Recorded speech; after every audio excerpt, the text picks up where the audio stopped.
أعوذ بالله من الشيطان الرجيم. لا أقسم بيوم القيامة ولا أقسم بالنفس اللوامة.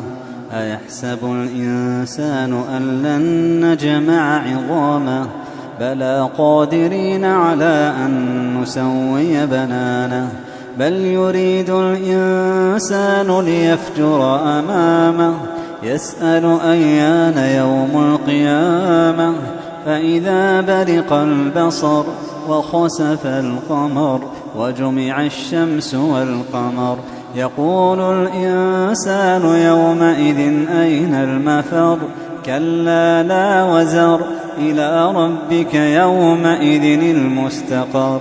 ينبأ الإنسان يومئذ بما قدم وأخر. بل الإنسان على نفسه بصيرة ولو ألقى معاذيره.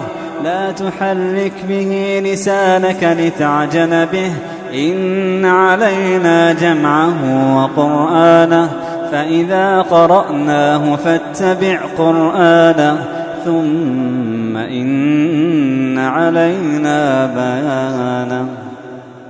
كلا بل تحبون العاجلة وتذرون الآخرة.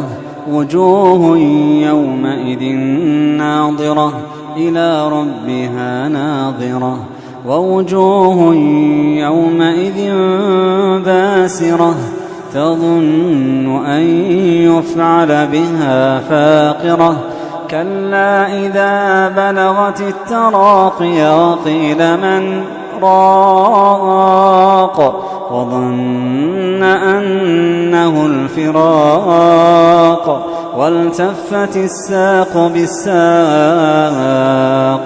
إلى ربك يومئذ المساق. فلا صدق ولا صلى ولكن كذب وتولى ثم ذهب إلى أهله يتمطى. أولى لك فأولى ثم أولى لك فأولى.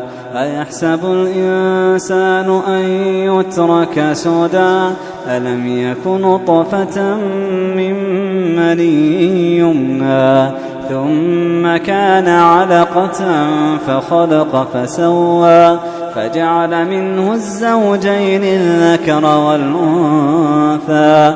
أليس ذلك بقادر على أن يحيي الموتى؟